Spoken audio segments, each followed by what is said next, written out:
give it to me. I was addicted to that high. I thought, in a sense, I needed that to make another BMF or another Hard in the Paint. Did you make those records under a certain type of drug? Yeah. In a concerted effort to get his life back on track, Lex moved back home to be more present with his family. But the fast-paced lifestyle from before would stay with Lex for a while. He did gigs here and there, but he was still struggling with addiction. Relax, my wheel got out of here, nigga. Oh, yeah, whoa.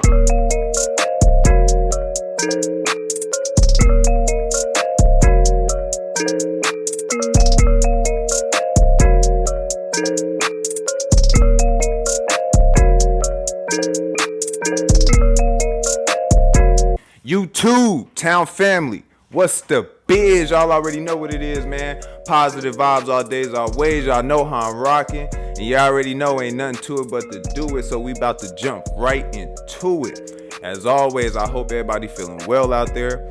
Always want to send out that positive energy to my Todd-Town family. Y'all know how I do it.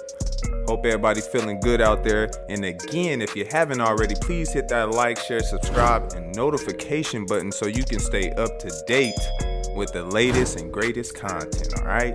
We're doing these drops for y'all, like I said, daily, all right? And it's a good one today. So I appreciate everybody for tuning in. Todd-Town. And without further ado, anywho, welcome to Todd-Town. Now, you work a lot with Lex Luger on the album, you know. Do you feel like he fits your persona best? Nah, it's Dr. Dre on Snoop. That's your first option. Damn near the last. Butter. Lex Luger. When someone impacts anything in life and isn't properly credited, one of my favorite sayings is, winners write the story. You don't even have to necessarily lose or be a loser, but if you land on the wrong side of the quote-unquote winner, you could be written out of the story. Lex Luger is one I feel is written out of history. Someone who created a template and everyone else ran with it, and faintly mentions his name. Today, let's explore the ups and downs of the career of Lex Luger. What up, though? It's Lex Luger. You know what I'm saying? Born in Suffolk, Virginia, but mostly known for... Hey, man, hold up real quick, because this one hit. I don't know what he talking about, erased. I'm going to have to pause right there real quick. Because his legacy ain't erased. I'm going to keep it real. That's stamped. You know what I'm saying? He just had his time. And, you know, everybody got a time. You know what I'm saying? And, you know, that we just passed that time. We got new sounds and stuff. But I do, you know, I probably say that people ran off with his, you know, genius when it came behind it. Because, man, Lex Luger was the reason I got started when it came to producing and, you know, and doing beats early on. Like, man, shoo. In the music scene. Lex Luger was intrigued by the art of sound making at an early age, starting off playing drums at church. Lex would form a production crew. Same like me. That's how I started. Craft on a program named Fruity Loops. Believing in the talent he worked to develop, Lex would drop out of high school in only the 10th grade to fully pursue his dream. At a time when artists were blowing up on MySpace, Lex would begin to email artists on the social media platform, but nobody showed any true interest. Until it was 2009, and an unknown rapper at this time named Waka Flocka Flame would respond. 1017. His debut mixtape, Salute Me or Shoot Me. Man, hard. That's bringing up memories right there, bro. Y'all don't even know. For real, man. Man, listen, this was like, man, 2009, 2008, 9, 10. Yeah, because I think Gucci Man formed, if I'm not mistaken, Gucci Man formed Brick Squad. What was it? So Icy. That was in 1017 was like 2007, if I'm not mistaken, because I was on that hard. That's all I was bumping. Like in my whips, I was bumping Waka, Gucci, you know what I'm saying? That's all I played. It was just, that was what it, you know, besides my, you know, Chicago music, you know what I'm saying? But yeah, when that hit, like that was a time, bro. If y'all don't remember that time, like 2010 era, like 9, 7, oh my God, bro, that was a time, bro. I sent him a gang of beats. And, you know, in the email, he put your number, whatnot. Yeah. So he called me, he like, bro, he was like, man, you made me find my sound. I'm about to do a whole album with this sound. Yeah. Walker took a liking to Lex's beats and used 3 of his instrumentals on the follow-up mixtape, Salute Me or Shoot Me Too. One of the 3 records ended up being Hard in the Paint, which at the time was just an underground hit. The reception of these 3 records had Walker wanting more of this sound. In his own words, he wanted Lex to be his main producer. He He felt their chemistry was similar to Snoop and Dre. Building a rapport over the phone for a few weeks, Walker offered to fly Lex out to Atlanta and help shape the sound for his debut album, Flockavelli. Struggling with money in Virginia with his daughter, Lex took the chance and stayed in Atlanta for a month. Yo, that was the best that collaboration moment hit me, right bro. there. That shit just hit me. That shit I'm about to enter a whole nother world. During this time period, Lex would start to meet other producers on the rise, including names like Southside, London on the Track, and TM88. Southside and Lex would work on shaping the sound of Flockavelli and start to build a bond with one another. Who would y'all pick as the #1 producer of all time? Who that? Sizzle, Southside. Lex Luger. Walker's star power started to grow at this point, and his song "Oh Let's Do It" would start to take off on a commercial level. But for Lex, despite spending time working on Walker's album, he was about to have a second kid and had no money. He had momentum from the mixtape records. They were gaining traction, but no money to show for it. Things got so bleak. That's how it always is, bro. You be getting all that play, bro. It's always in that beginning, man. The second commercial single for Flockavelli would be Hard in the Paint. And by May 2010, he would hear his beat played on the radio for the first time. You hear that? Church it up, man. It felt crazy. Finally, he started getting real money for his production and was signed to Waka Flocka's mom, Dad Anthony, who had a management team at the time. She helped facilitate the start for artists like Waka, Gucci, and Nicki Minaj. Outside of the mixtape stratosphere, Hard in the Paint started to gain traction. Other artists in the industry started to call Lex to get a piece of the sound, leading Lex to make beats for Rick Ross, BMF, and MC Hammer are some of the first songs they did together. Kanye would call and offer to fly Lex out to New York to work on this album, My Beautiful Dark Twisted Fantasy. When Lex arrived to the studio, he met Kanye, Jay-Z, and Beyonce. Kanye had to I'm gonna keep it real. It ain't been no time like that since. I ain't lying. Like, bruh, music since then ain't really, like, I don't know, bruh. To me, that was the best, like, all them collabs right there that was going on, man. I can remember, like, man, like, because I'm gonna be honest with you, I don't really listen to today's like music like that. Like, I still mess with a few underground artists, I still mess with a few mainstream artists, but I don't know, man. I don't know. It's just not the same. Not like how I used to be. Like, I used to be like the playlist man. I had all types of, music. For the bonus song on the album, but it's just different. I don't know. Strong's would complete the record. Kanye eventually told Lex that he and Jay were working on an album called Watch the Throne, and Lex played beats for the duo. Kanye and Jay would take two beats that became the songs Ham and Illest Motherfucker Alive. Illest wasn't even a Lex beat, it was a Southside beat that he mixed in with the beats that he played for them to give Southside that opportunity. I ain't never really get to go to the sessions. Like, that was more of a, like, you know how I really got to watch the Throne placement on some G shit? Mm-hmm. I ain't never really told nobody that this nigga Lex Luger just took some of my beats and sent the beats when he sent Ham. He sent my beats with it. Hey, that's love, bro. You have to respect that, bro. That's what you call a plug. Like, that's how you, man, when you on that level and you know what I'm saying? That's what you do, bro. That's how you do it genuine. You ain't even got it. The way he did it, he just snuck it in. Like, you know what I mean? I'm gonna just send it. You know what I mean? That's how you do it, though. And they end up doing this motherfucker alive. What was that? And Lex texted me. He texted me one day, like 2 months later after he sent the beats and was like, hey. He like, bro, I got a surprise for you. So I'm like, what? I'm like, what's up? He like, man, Jay-Z and Kanye did one of your beats. I'm like, damn, that's fire. Like, that's crazy. So that's what's up, man. Walker seen the chemistry with the two. That's and they what's thought up. about an idea to create a I like production that. team. They eventually came up with the name 808 Mafia. Southside would bring along Atlanta producer TM88. Lex Luger wasn't too fond of the Mafia part of the name and would decide to distance himself from the idea and focus on his own career. At only 19 years old, Lex was now making connections with notable artists, seeing success and fully engulfed into his new lifestyle, to his own detriment. In his own words, Lex would say he was trying to be bigger than what he was and started to work 10 times harder. Using pills, he started to skip out on sleep and create more sounds, spending up to 9 hours a day making beats. 4 or 5 in the morning sometimes, just going to the studio, boom, making beats.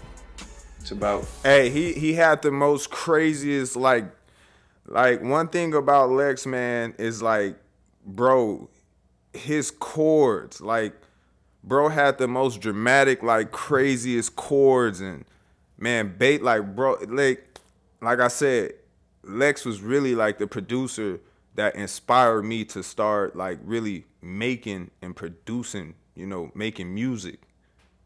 And for those of you who don't know, that's a hobby for me. I don't do it to, honestly, it's always been just a hobby. I've been doing music almost all my life, starting same way, playing drums in church. I started playing drums in church, acoustic drums, you know what I'm saying? playing instruments, being a part of the band in school. You know, really having fun. Music has always been a big connection to me. Like I'm telling you, man, anybody that know me knows that too. You know what I mean? That's just. But again, I started the same way. And Fruity Loops, very first program, went to Reasons. You know, I taught all types of programs, but Lex was really the producer that inspired me to start making beats, and just to see what he was doing with that keyboard just with ease was just crazy. Like, that's man, it's crazy. Like, yeah, bro, good shit, 12. Man. Go back, go to sleep, chill with my kids, just listen with my family. You know what I'm saying? I just make go back to the studio, make some more beats. Come back home, do the same thing. Go make some beats. Like, that's it. You know what I'm saying? It's my job, basically. I had to keep the subs in the car, like, because of Lex. Like, that's how hard his beats used to hit. Like, if you knew me, I used to be, again, 1017 Walk, you know what I'm saying? Brick Squad, So Icy Entertainment, Eskimo. You already know, like, I was bumping that like crazy around that time. I was 2007, 8, 9, 10, 11, that was the best time. I was ratchet, though. I ain't gonna lie to you. I was a little ratchet. If that's the word you want to use. It was a different time for me at that time, but it was fun, man. It was fun.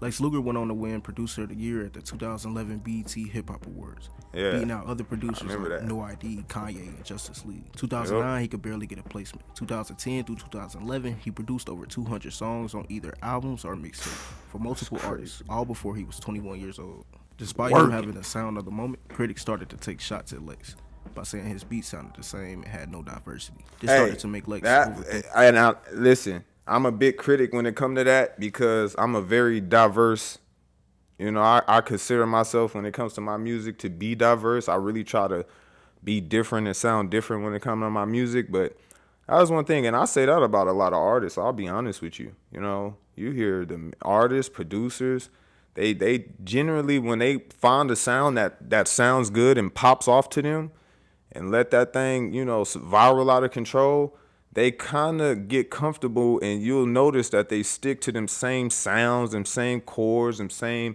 whatever MIDIs and AUVs and plugins they're using.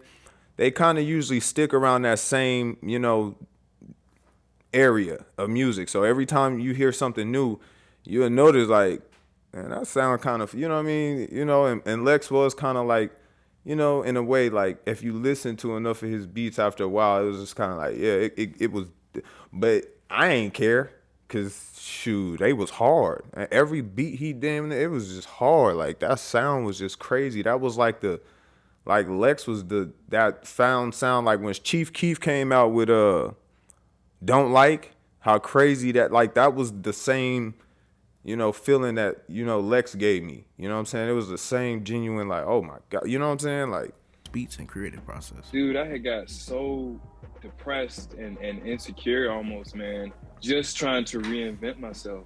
You know what I mean? Just going against the grain, just, everything that I had built up and created, I just felt like I had to scrape it, just tear it down and create something new. I had to just come out with new genres and new sounds that nobody had right there, that's Tyga. If y'all hear that beat right there, that beat in the background, that's Tyga. I forget the title. It's one of my favorite songs by him. It's the coldest. Like I said, my playlist was hard back in, like, man, I had all the, Lex, like I said, that was one of, like, to me, a lot of the artists, when they first come out, to me, they hungry. They hungry. Like, a lot of their earlier tracks be hard, like, before they go mainstream and switch up their sound. So that was like Tyga's, like, all the old producers was hating on me, saying, that beat right there was crazy. He's just making beats on a computer. It's not real. Da da da da. So yeah, like I had a lot of epiphanies and shit, man. So I did for a long time think that I had to, like, reinvent myself. In the process that garnered him success started to crash. I would have just himself to the ground. In his own words, life became sort of a loop. The use of drugs and alcohol and lack of sleep was originally done to keep up his work rate, but it started to take a mental toll. In 2012, Lex produced Round of Applause for Walker's second album, Triple F, and would disappear from the mainstream for years. it was the experience of altering, like just changing my reality. You understand what I'm saying? It wasn't about which one it was. It would give me anyone. I'm just not playing with my nose and the needle like I told you, but if it took me out of my element and I was able to sit down for 9 hours and make some beats, man, give it to me. I was addicted to that high. I thought, in a sense, I needed that to make another BMF or another Hard in the Paint. Those records that you just named, did you make those records under a certain type of drug? Yeah. In a concerted effort to get his life back on track, Lex moved back home to be more present with his family. But the fast-paced lifestyle from before would stay with Lex for a while. He did gigs here and there, but he was still struggling with addiction. Relax, Mike Will, nigga. Mike Will, nigga. Mike Will. Nigga. Hey, I didn't know Wills. that was that. I didn't know he suffered from that. I did not. That's this news to me. So this is what happened to Lex, huh? Is this what they trying to say happened to his career? It's like I said, it wasn't erased. You suffer from addiction. Is that what that was? I never knew about that, you know. I just, you know, one day you didn't hear him. But shoot, by then you got so many new producers and new sounds. Like I said, you got your time, man. Everything in this universe is timed for a reason. So, you know, it's like you come and you get your time and you make the best of it. Cause I just feel like some things just really don't, you know, ain't intended to last forever. You know what I mean? It'll last as long as you allow it to last, but you know, do the best while you there. But he had a moment, man. That was a crazy moment. But me hearing about the drug issues, I never knew that about him. Fuck out of here, nigga. Don't fuck with these niggas. Niggas ain't my friends. Nigga Mike Will got like 18 niggas making beats for him, bro. Fuck with these niggas. What they gonna do? They can't touch me. Lex was sued by Curtis Mayfield estate for using Curtis Mayfield's music for a sample on a song That Way with Wale and Rick Ross. Def Jam was supposed to handle that side of the business. Yeah, I remember that. Leaving Lex to gotta be figure it out. careful with them That Way clearances, record man. had a sample in it. It's a Curtis Mayfield sample. So Curtis Mayfield and them reached out years later. After you blow up, we want a piece of this after record. the song blow up, yeah, they wait. They garnished all my royalties. Gotta be In a Twitter rant about Waka Flocka's mom, Deb Anthony, Lex started to notice that his management from before may have not been in his best interest when he signed with them on his rise. I've tried to contact you, Deborah Anthony, so many times. All I ask for is what I'm owed. This has been going on for 5 years and I kept my mouth shut. Shit got bad, bro. Like, man, management sucks, bro. Like, managers really suck ass, bro. Except my boy PJ. But, man, my last manager was taking my publishing royalties, bro. I mean, my producer royalties, Damn, bro. man, That bad made a fucked business. up deal. Like, Bad business. trying to get me to do love and hip hop, you know, to make up for the money that they were stealing from me. A lot of the producers from before who were under him and were inspired by his work started that to makes rise sense. and That's honestly probably surpass why him. And due to the pills, Lex would lash out online, sparking a feud with Southside. Did a nigga not give you a chance to be CEO of 808 Mafia, bro? Yes. What you did, bro? What you Man, say? this be so sad when things end up like this, especially when it's online. To a psych ward 4 times to deal with this That's addiction. crazy. The last check-in saved his life. The continuous loop of making beats and I pills did had not know none of that. Lex's brain That's so crazy. twisted that when he checked into the hospital, he sat down in a chair and did motions with his hands as if he was in the studio. He would choose sobriety after that. Man, and it was a good like 3-4 days where I was just stuck. You know what I'm saying? Just kind of stuck, and they had to like put me back in the mode of getting up and making the bed, brushing my teeth, getting dressed, you know, taking a shower, eating food. Like, they really had to help me get back to that point. That shit was real. My mother came and saw me maybe 2 days, 3 days in there, and I didn't know she was. Like, I really didn't know. Wow, that's crazy, man. I was sitting down, like, at the tables, like, walking around the hospital, just sitting down at the tables, like, rolling up weed. But there was no weed, there was no blunts. Just making he beats was out of on it. an invisible computer. Like, my He was a mind had functioning become mummy. like a loop, continuously doing the same shit every day. The many Twitter and live stream rants And had that- Lex that's- seeking out forgiveness from sour relationships. He patched things up with Southside, Deb, and Walker. Him and Southside go back and forth still to this day, but at a certain period they patched it up.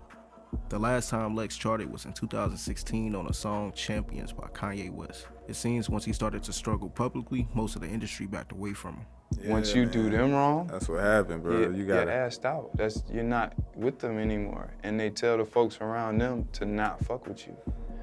And I felt like I've been blackballed from hip hop, not any other genre, just hip hop music, to like, yo, don't do that with him because he's this way or he's that way, or, you know, I don't really know, you know what I'm saying? But I would reach out to people and get a certain response or get no response at all. I'd be like, damn, bro, that's what niggas mean by blackball. That's what they talking about. Today, he is making a concerted effort to put his production back out there. Recently doing a project with Juicy J and working with a few underground artists. I'm fucking back, bitch. Yeah, Stoner's night. I'm fucking happy as hell, man. More plaques on the way. 3 things went bad in the career of Lex Luger. 1, the lacking guidance given to a 19, 20-year-old with all that success is one of the examples of how predatory the music industry can be. 2, if he bought into the idea of being the head of 808 Mafia, he could have lessened his workload and be properly credited for his contribution to trap music. You could really argue that a lot of people took his formula and just evolved it. And 3, letting people trick him out of spot with the criticism that his beat sounded the same. Okay, right, because I wouldn't have changed. Like and now it ain't no trick. Like he had a sound. And like I said, as a producer, you develop that. That's just what happens. You become comfortable. That's why I was getting ready to say, like, it ain't about changing. I wouldn't have took that approach. You know what I'm saying? I would have got a little craftier. Like, you know, like I said, I'm naturally diverse. I try to, you know, switch things up a bit, but like I said, I just from experience, you'll know, because back then, you know, I've seen at times where I was, you know, just constantly sounding the same, just with doing certain things. I used to write poems and, you know, things like that. I used to act and have to do, you know, shows and stuff. So I would find myself sounding the same or trying to write the same, that equalized material. And you do that, but there's nothing wrong with that if you got a craft, if it's, you know what I'm saying, if you perfect it and it's stamped. That's why I was just like, I wouldn't have changed nothing. I would have just, man, I would have been going hard. Lex was hard. I would, to say the legacy was erased, I wouldn't say that. I wouldn't say that at all. Lex made a sound, and I think, yeah, he definitely created a wave. Like, without him, I don't even think it'd be what it is. Like, Lex put that in. Like I said, if it wasn't for him, I wouldn't have, like, probably even, I don't know, man.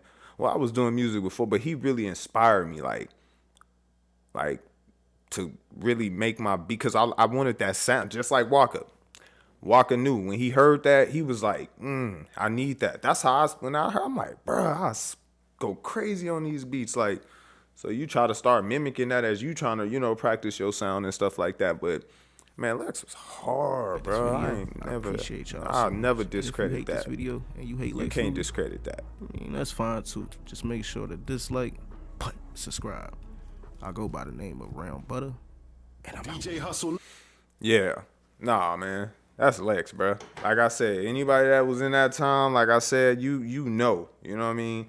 I wouldn't say hip-hop wouldn't even be what it is today. Damn near. Listen to all the artists that he named. Once Walker teamed up with him, I remember that like it was yesterday, bro. I remember all that. I mean, that was when I was, man. So like I said, you know, a lot of that music influenced me back then. So, you know, in many ways, it's them chords and that bass, you know what I'm saying? Them 808s, that's what I like, you know what I'm saying? I like that. That's why I used to have like speakers. I used to love the bass in my cars. And every car I had to put some 212s or something in there, you know what I'm saying? Some Kenwood or something, you know, some crazy stuff. Just having that Lex Luger and Walker and Gucci and, you know, the Chief Keef and the Dirt, all, man, crazy. Just loving that speaker knocker, you know what I'm saying? So, again, man, shout out to Lex Luger. I didn't know about the, like I said, the drug problem. I never knew that. Like I say, man, I don't really be into people's lives like that. Even these celebrities, I really don't get, especially nowadays. I ain't indulged in that type of, you know what I mean? Even then, you know, like I said, once he left the scene, you go to the next one. What's the new sound? Where we at now? So that's kind of what that was, you know. Never thought to be. I just remember just like, damn, what happened at Lex? I'm pretty sure everybody did, you know, like what happened. But other than that, man, Lex will always be a state man. That, come on, man.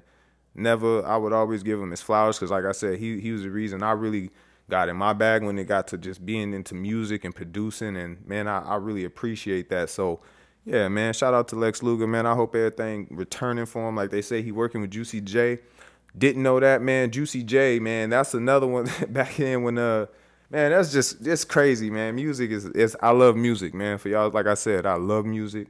I do music. That's a hobby for me, you know what I'm saying? So, you know, it just hit different just talking about these names because today, you know, like I say, music is different today. I don't really listen to today's music, but back that was a time for me. So, you know, I appreciate that. But anywho, man, I appreciate everybody for tuning in. Another one at Todd-Town, man. It's always fun. I appreciate all the love and the support as always. Y'all already know, man. Stay up, stay safe, and stay out the way, man. Stay positive always. And I will check back with you guys. Peace. Yeah. Whoa.